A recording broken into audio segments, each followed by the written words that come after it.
Hello everyone, I'm Ismail Paisivico and welcome to Youth on Air podcast. So in this episode, we're going to speak a bit about the freedom of movement in the EU and how COVID-19 essentially has actually affected this freedom of movement that we've so much taken for granted for the past years, let's say, or decades in a way. With us today, we have Maxime van der Kerkhove with us. And firstly, I would like, Maxime, please just present yourself a little bit. Who is Maxime in a nutshell? Well, I'm a 27-year-old from Bruges. I have quite a long background in politics and economics, but I've always been a very pro-European, pan-European person. And for me, my identity will always be European with a specific regional background. But for me, it's very important that we keep on defending this common European identity that we all share. Thank you. I mean, that is a very interesting topic indeed, because usually when you ask young people, they don't essentially or generally say that they are firstly European and then they are from that country. They usually say, I am this and then I'm European. So it's not always, you don't get to hear that so often. So how come you have this kind of more European perspective on things and not so much Belgian perspective? Because of course you are from Bruges in that regard. What's the background in that a bit? Well, I always had the privilege to grow up in a family who was always keen on going on adventures, keen on traveling in Europe. And whenever I went out of Europe and I re-entered Europe, no matter which country it was, I always feel like at home. And for me, my family has always been everywhere in Europe. And I never felt like I was abroad. We shared this common identity. We had these open borders because when I was very young, I still remember going with my grandparents just across the border with the Netherlands. Now you have still border controls. You have still the customs. You still had to declare your goods.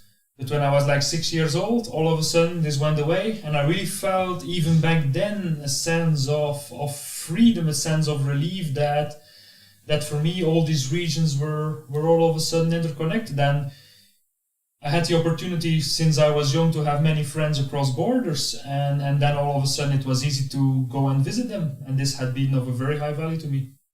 Again, I like the fact that you brought up the privilege that we had indeed, or a lot of people in the EU specifically. We've had the privilege, not most of them I would say, but a small minority within the EU that has had the privilege to even travel within the EU. So not even talking about outside EU people generally. So I do like that perspective that you bring in. Now, let's get a bit into the conversation, because I'm under the impression it's going to be very, very interesting given the fact that you have that specific insight. What do you think that the main problems caused by COVID, let's say, in terms of the lives of young people in Europe in general, aside right now from the health aspect of COVID in that regard? Well, let's start with a very interesting aspect of time. I see a lot of people whose lives are only playing in a very small geographical area. They're saying that, but COVID is only 1 or 2 years in a lifetime. What does it matter? It's just a short period of time you need to go through. But for young people who still need to build their network, who still need to discover what their talents are, for them 2 years is a very, very long time. And to come to the point of borders, for my personal development, these cross-cultural, cross-border projects and connections have been of a very high value, even more than all my studies combined.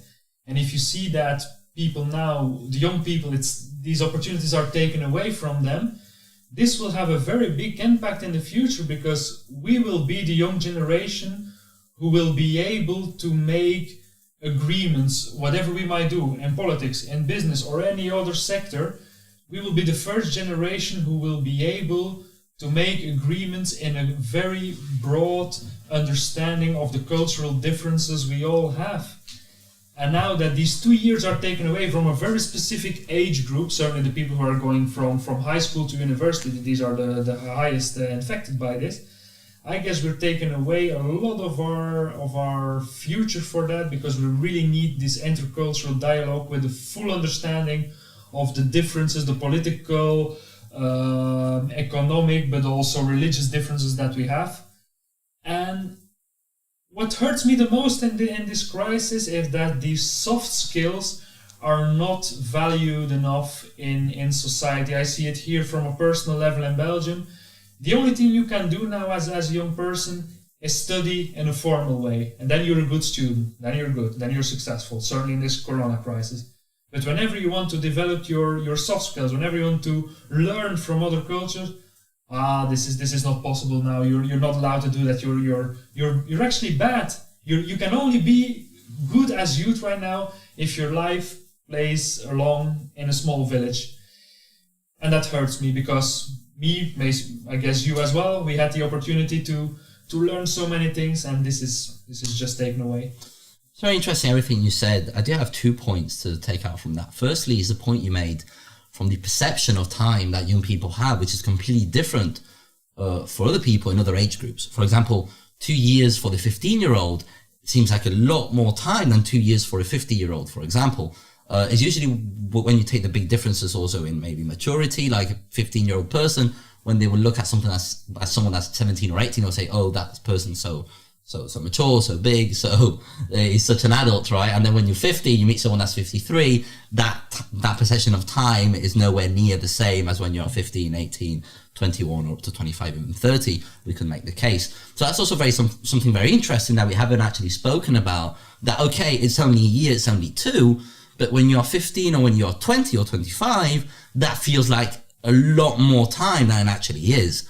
So the perception of time cannot be understated enough, let's say, or can't be said enough, because it's something that people haven't really understood in that regard. I mean, I do understand young people haven't been the main demographic that have been mostly affected by COVID in terms of health, right?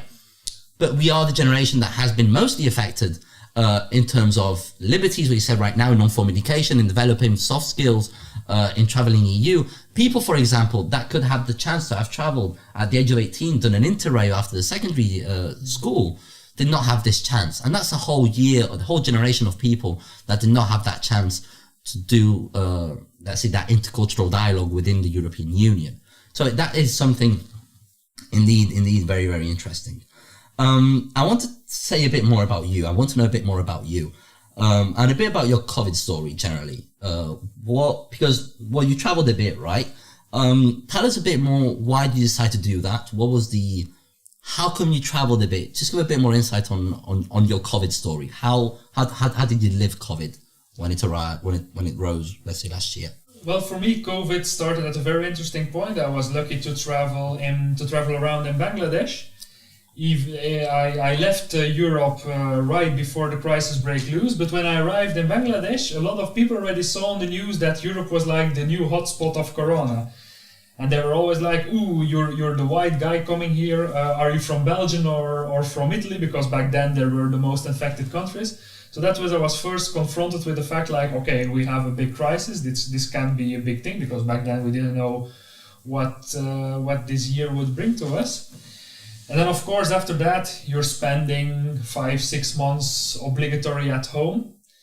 And then, luckily, borders reopened a slightly bit. And for me, as a person who is really identified by this European identity, I really wanted to go back to my country. And my country is Europe. So for me, it doesn't stop at the border. So I decided to first get a trip to a place where I always belonged to since I was young. This was the south of France. And there I saw this completely different mentality. Of course, COVID was taken seriously, but in a sense, the structure in society was maintained. There was still this interaction with people, even with measurements. But then I saw these differences in cultures in Europe, where we here, certainly in Belgium, decided to completely cut all sociological ties, which I guess, to my opinion, also made it harder for us to stick to the general rules of COVID, the general rules of protecting ourselves, because we had to cut off ourselves from everything, which, to my opinion, was a very wrong starting point. Then I started to travel to Italy, and it was even Italians are more sociable with each other. And then I saw they were even more strictly taking care of the basic rules of this crisis. But there was still this interaction that kept people happy. And I had the sense that they took care of their mental health, which we don't do here in Western Europe. And this is, of course, not a thing that started with Corona. It's a long-term story of Western European people, of Belgian people who are not allowed to talk about their mental health. You see it in our figures of suicide, of mental health in young people, of pressure that is put on young people. So there you saw this healthy mindset in Southern Europe that we should take over. And even when I traveled in at the end of November to the Balkans, when the situation was getting increasingly hard corona-wise, you saw that the discipline even there was bigger, even though people were smiling more. And that was something that surprised me a lot. The fact that people still dare to say good morning to each other. Here, everyone was looking to his shoes, and they were afraid to talking to each other. And that's, I guess, where our general identity, who is not that open that much here in Western Europe, we're always a bit closed off from each other. But I guess this killed a lot of the non-necessary effects of Corona. The fact that we already closed off and we only look to our shoes. And even in my own street, my neighbor who was in a risk group, he didn't even dare to say good morning to me anymore. Can you imagine? Even not from a distance, because this fear, and also, let's be honest, our media didn't play a very good role in only showing one side of the story, which is necessary, don't get me wrong, we're in a crisis. But on the other hand, there is more in life. There is still a world that is turning. And I guess this is what I really, really lacked in my media here in Flanders and Belgium, that there was no other story than Corona, which obviously only was fear-mongering for the people. And see what we are now. And what I'm very afraid of is, how are we going to rebuild our social network? Because at this point, okay, you have this first phase of your crisis, fine. Nobody knows what is going on. The measurements that have been taken before summer had to be taken. Nobody knew how serious it was. But now, if you see that we're still in the same measurements, there's still the same kind of killing this social aspect of life, certainly for young people, then I guess we're on the wrong track. I think it's interesting when you spoke about the social ties, because right now we can see there's a general hysteria, and rightfully so, right? We do know the consequences of COVID. We do know what kind of health issues it can cause, especially people at risk, or older people, or people with already other pathologies in a way. But we didn't really do the counterbalance of what these measures will do to young people themselves, or not even to young people, really every single demographic in a way. You spoke a lot about, for example, students that are living in a city they've never been. We know interns that have arrived to a new city and haven't even been able to leave their room, haven't even been able to meet their new co-workers, haven't been able to live the city in which they moved to. And I think this is, maybe correct me if I'm wrong a bit, but I think you would agree in a sense, we are losing a bit the European identity of interculturality, of communicating with each other. When you spoke before about the cultural differences between what could be considered the Southern European countries or the Eastern European countries or Central European countries in comparison to the Western European countries, I think that really is the richness of the EU, that even before COVID itself, there were some cultural differences, but what could counterbalance that cultural difference was the exchange of that difference itself, right? The big united in diversity that we like to say in the EU so much. And that was the big, let's say, landmark, or what could the EU be applauded for, was it interculturality, and having so many different cultures, religions, identities, nationalities getting together, getting to know each other. And I think that's why that has affected young people so much, that this has been completely stripped off in like essentially a week. Because it was funny, because before March it was stop the fear mongering, COVID is not so much. Then at March it was the worst thing ever, and then it's becoming what kind of political agenda fits them most, to what kind of measures should we implement. So to get to a question a bit related to that, a bit more on EU scale, not necessarily national scale, do you think, or how do you think that these measures have infringed on one of the fundamental values or fundamental rights, one of the main pillars of the EU, which is freedom of movement. How do you think that has really affected that? Well, I guess putting a strain on this freedom of movement was just an easy measure for a lot of politicians to hide the lack of decision that they had to make. And of course, we had for a very long time this right-wing nationalist parties who always wanted to close the borders. So now I guess even for progressive politicians it was like a reason to come halfway and to say, oh look, we are closing the borders, write what you want, now you have no reason to talk about this anymore, we already did it. And because of course these right-wing parties are quite strong and are gaining force in Europe, this was a way for progressive parties who actually should defend Europe to take a political advantage that they shouldn't take on this side. And you see that Europe is of course a lot based on informal agreements. Back in the days, we as founding states, certainly as Belgium, we gave the force to Europe to make a common union, to make a political and economic union. And now you see that with the biggest crisis we ever had, all of a sudden Europe is not worth fighting in for anymore. And for me that's one of the most painful things I saw during this crisis, that closing the borders was just an easy measurement, and a lot of people actually agree with that. Because there is no real pro-European spectrum in politics anymore nowadays.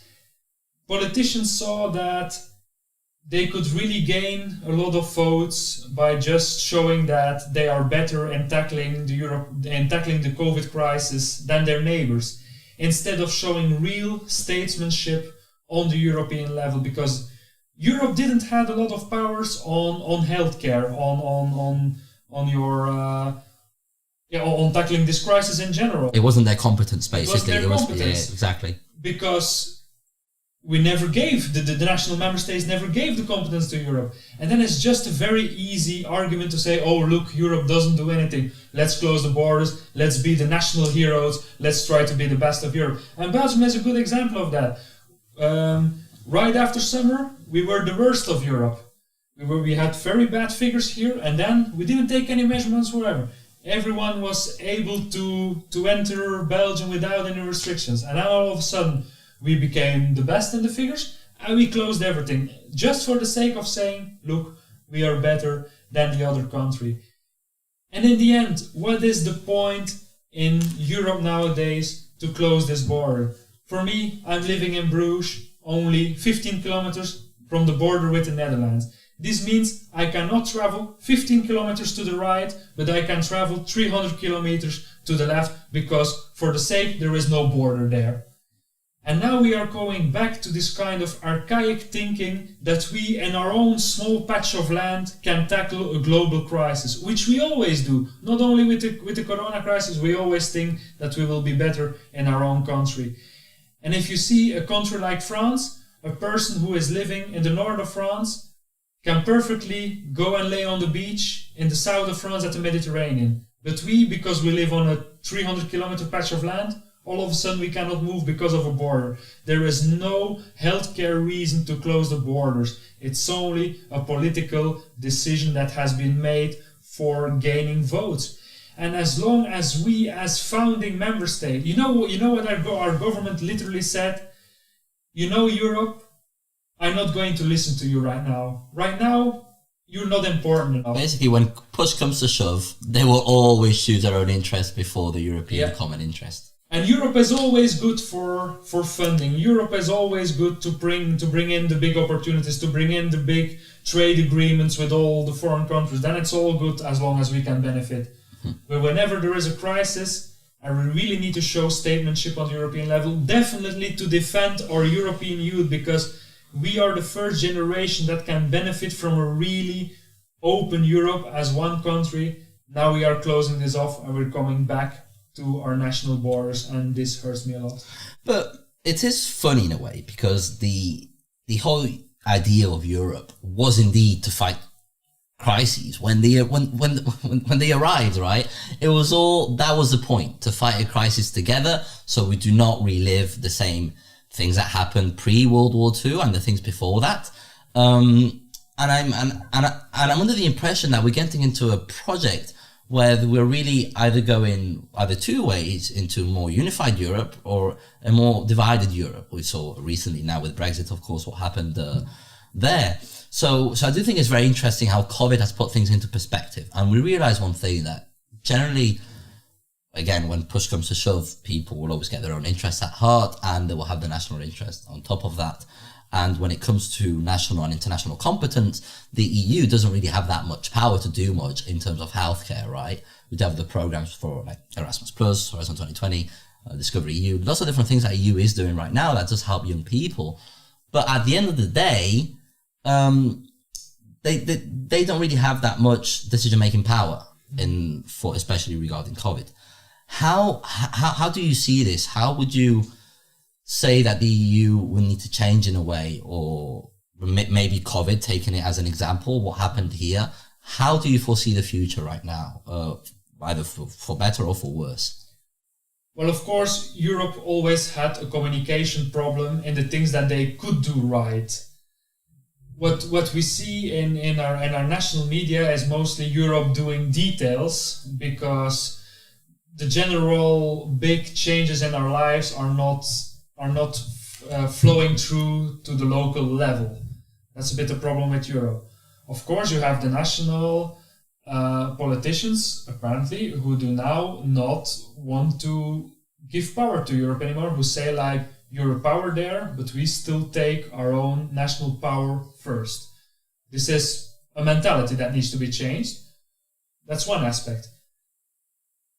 First and for all, we need to focus on creating a European identity. And of course, this might be like a fluffy way of saying this. It's too vague. Yeah, I mean, I'm going to play devil's advocate. What is a European identity? But this is all my first point. For now, for me, this is a very personal story. I am not allowed to feel European. This is wrong for a lot of people right now. I cannot be European. You should be a local Belgian guy, preferably a Flemish guy.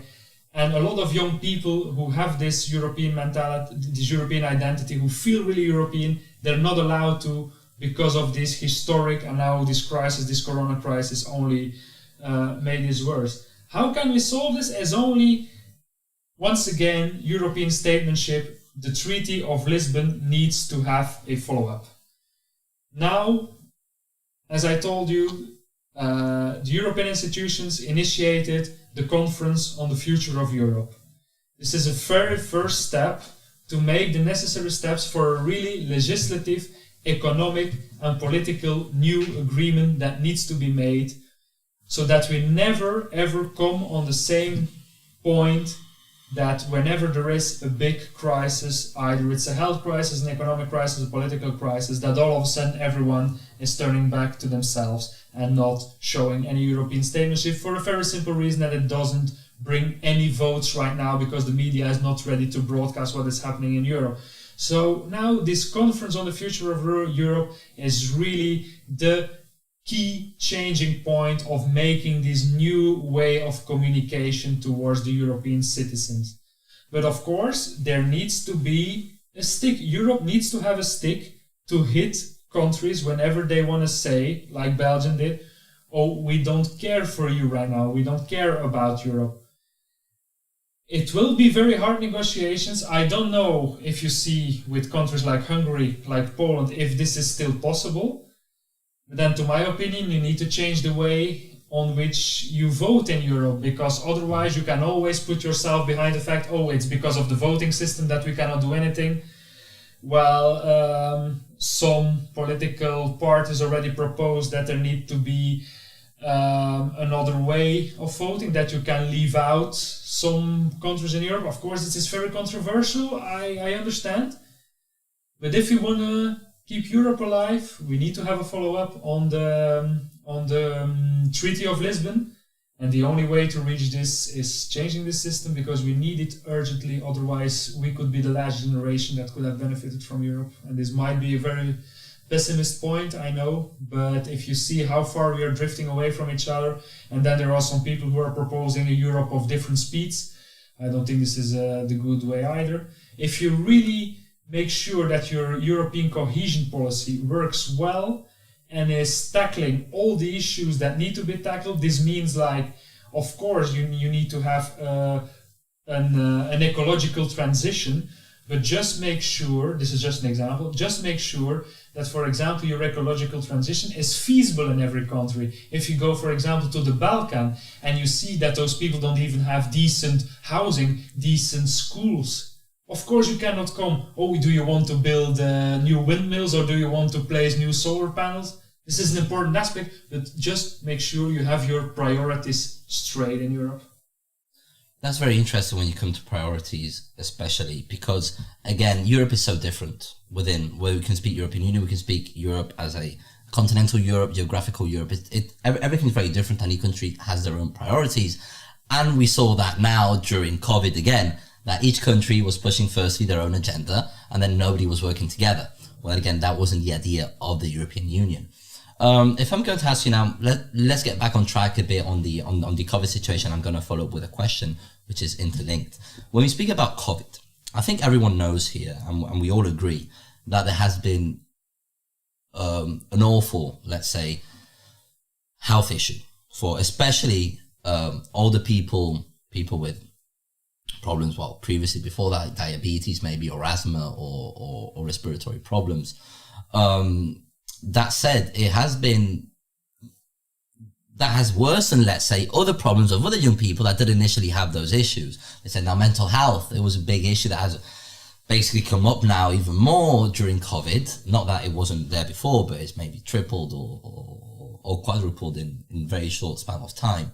And I think that's probably something that every single country has had in common in a way, especially those that have suffered the most or the strongest lockdowns. Generally, I think it's more Western or Southern countries. I mean, Italy had a strong one, Spain had a strong one, Belgium had a strong, but not as strong as Spain. Belgium's lockdown wasn't as strong as Spain and Italy.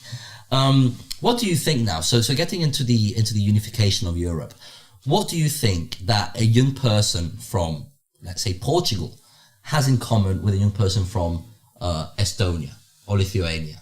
What do you think is the thing that can really unify them?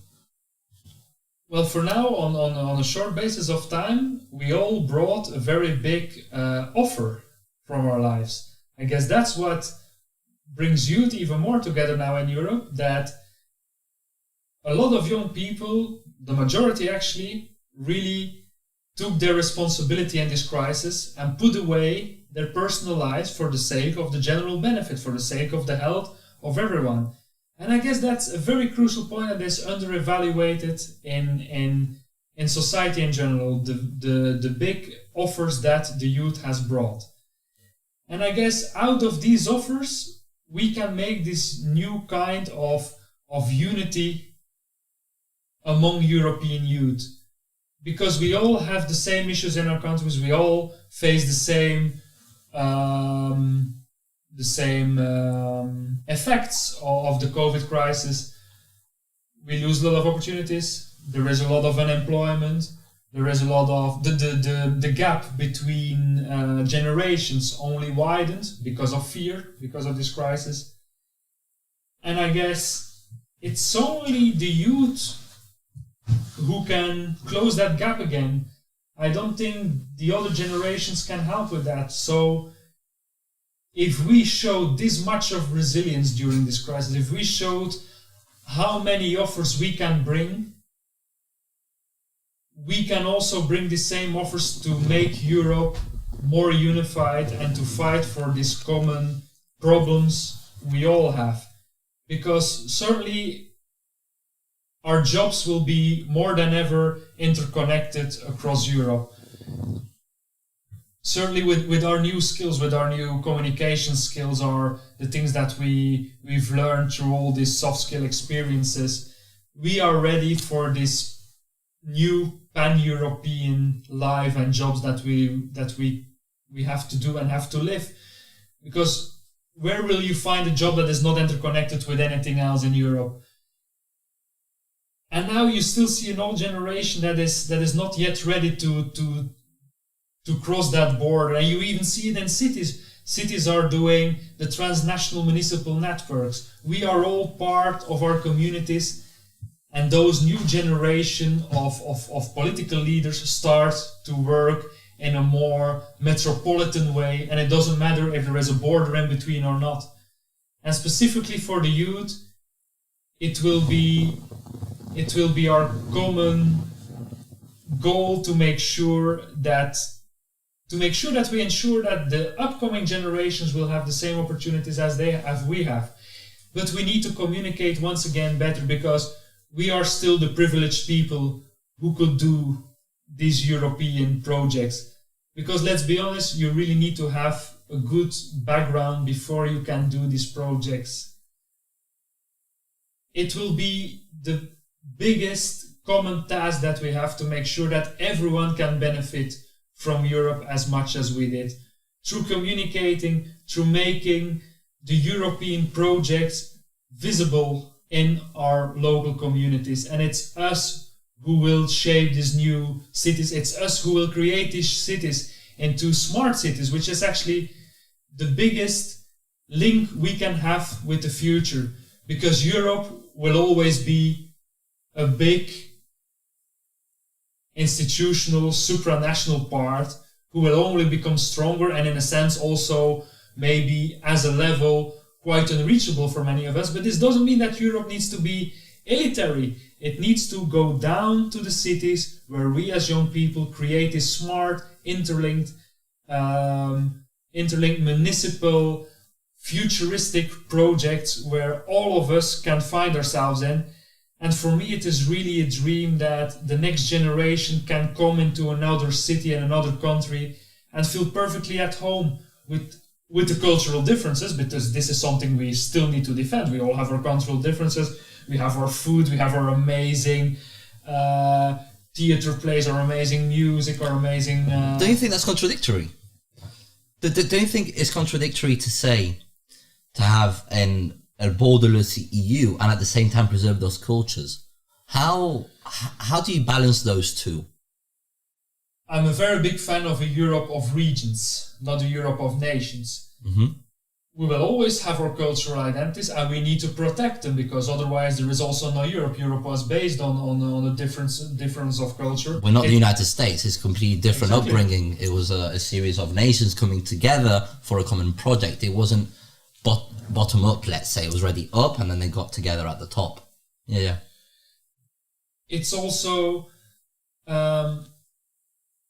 what makes these kind of exchange programs interesting. What would be the point of an exchange program if everything is the same in all cities and all countries?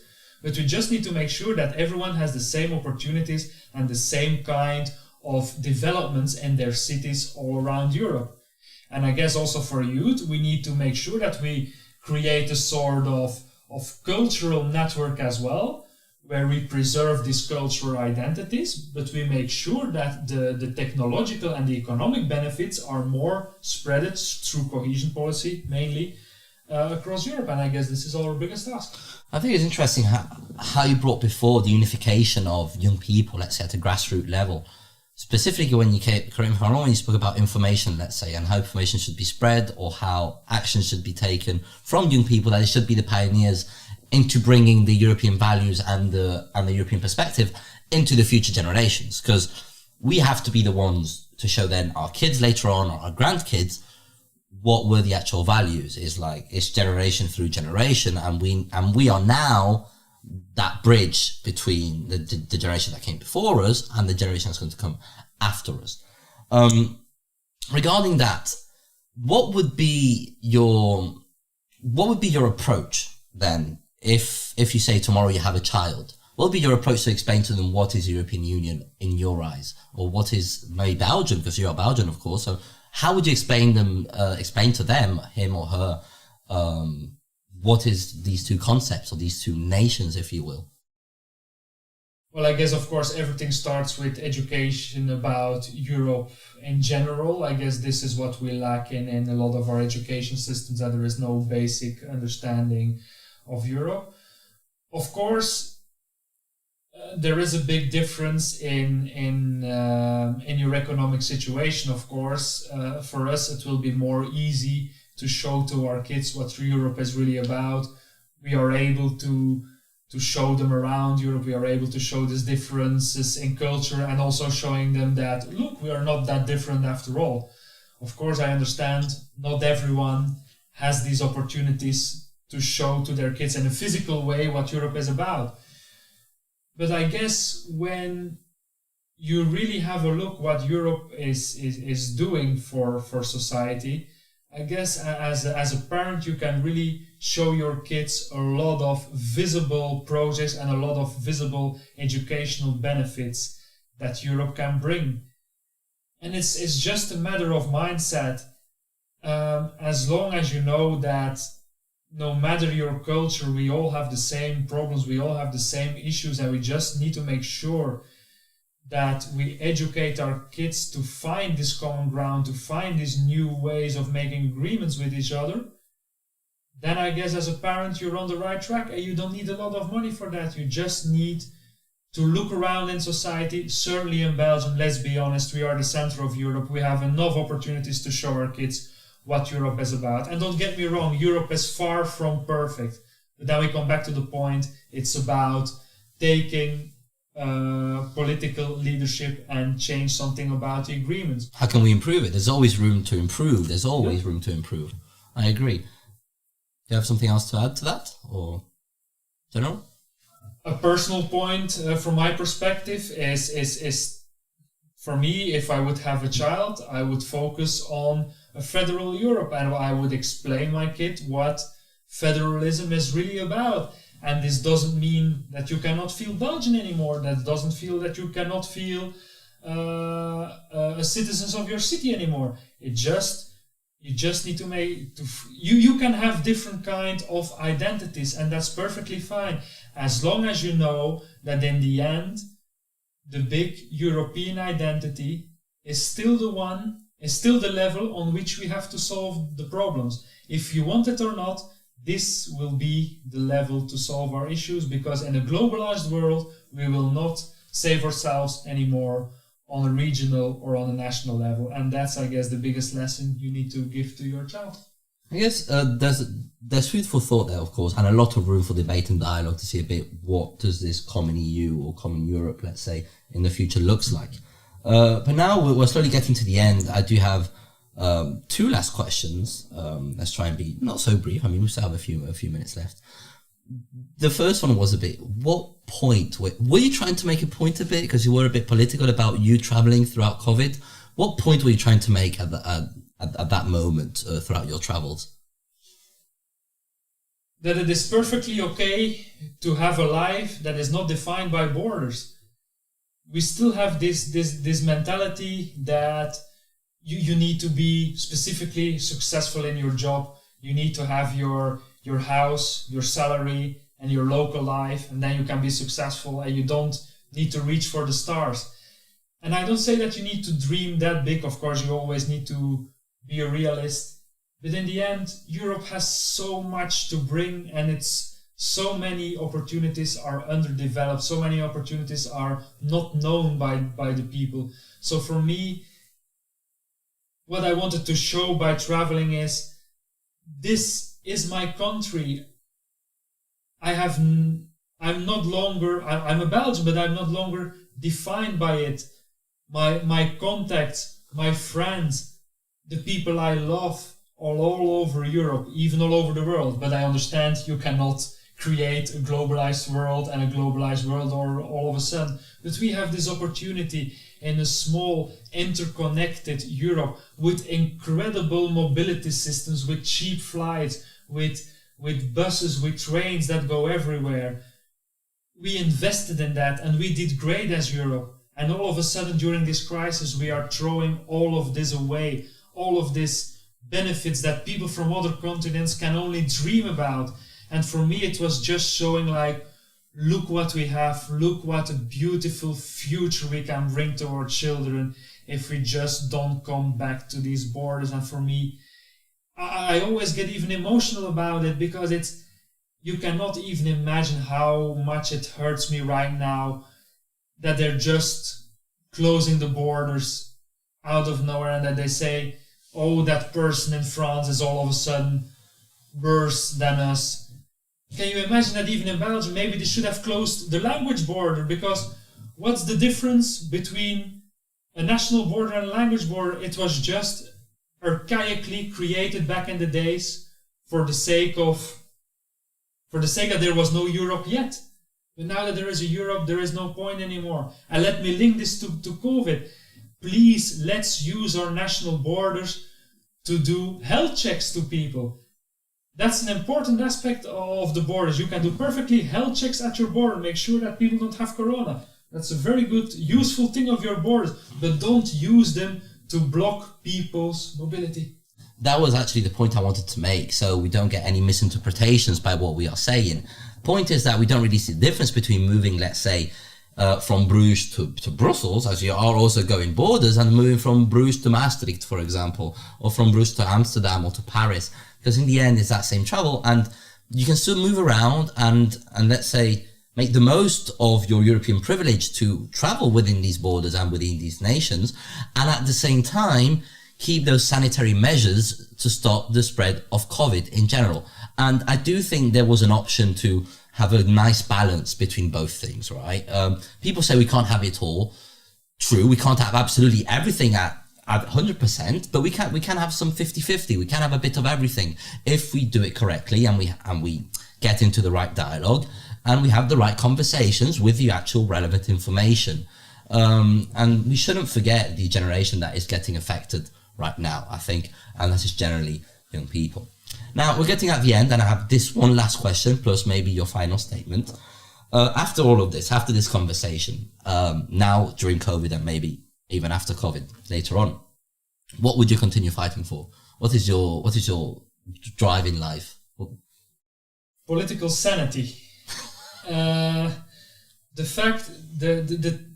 thing is that that politics got completely lost in this corona crisis, and both in European politics, also in identity politics, of course, and also the fact that there is no pro-European political spectrum anymore. It all became a bit Eurosceptical, and also with the measures that they've taken, it's not logical. As you said, you can perfectly follow up the rules in every European country. They just need to, there's the basic rules. It doesn't matter if there is a border or not.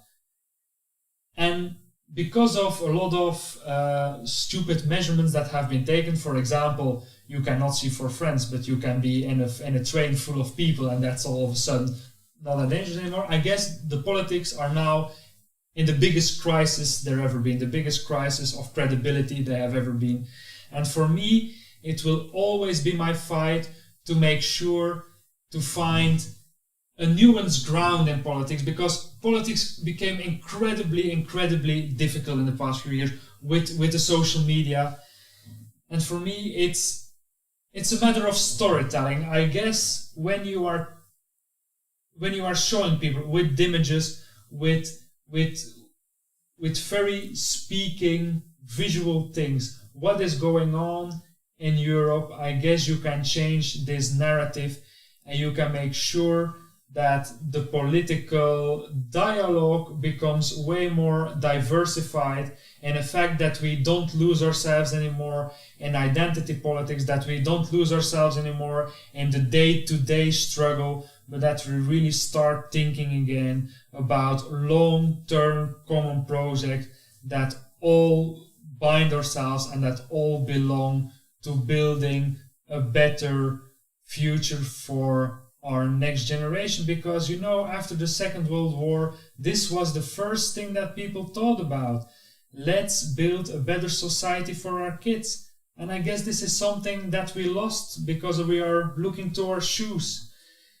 And that's for me my ever long-lasting political drive, to make sure that by telling stories that we have seen, by telling the cultural difference that we have, and by finding the common grounds and telling European youth that definitely, if they want, they can make this change. And if they really, really know these cultural differences, they will be able to win the political battle. Because in the end, if you want it or not, it will be always a political battle, because they have the power to change things. And maybe soon we will have. Indeed, it's a bit like the idea, leave the world better than you found it. Always try to make it better, try to improve it. And I think the key point to make is dialogue. We don't need to agree on everything, but we need to agree how to play the game, how to discuss with each other, how to improve what is Europe maybe, how to improve the regions, how to improve the countries, how to have a common project so we can all actually progress in one common way for the common good of everyone. I think we're going to leave it there. Do you have any other things you would like to add? Not specifically. I guess this was quite an interesting topic, and I actually just wanted to thank you for the fact that you also, as a young person, you wanted to tackle this issue, because it got... I guess nowadays we are not actually allowed to talk about this common project that binds us. We are so focused on the issues that we have now, today. We are so focused on what divides us that we don't actually concentrate ourselves on what actually unifies us, which I think we should think more about the positive things and the negative for a healthy mindset. And of course we are in a very big crisis, don't get me wrong, I'm not underestimating anything. But there is a life after that. And I just want to thank you for the fact that you're looking beyond this. Let's start, build our future. I mean, of course, thank you very much, but I actually want to thank you too to be here and to tell us your story, tell us your perspective also. So I think it is important to give the voice to people that really do want to express it and do have a point to make on one specific thing. And that's why the word dialogue really is the key for a more unified Europe in a sense, or a Europe free of borders, or with freedom of movement, let's say. I wouldn't say free of borders, because that's of course a much larger a discussion in itself, but freedom of movement was one of the founding pillars of the European Union, and that should be something that should be, let's say, untouchable. It's something that we shouldn't even dare to question, even with such an extraordinary situation that we are living today. Anyway, we're going to leave it there. Thank you very much again, Maxime van der Kerkhove, for joining us. And again, I'm Ismail Pai Civico, and this was Youth on Air. See you next time.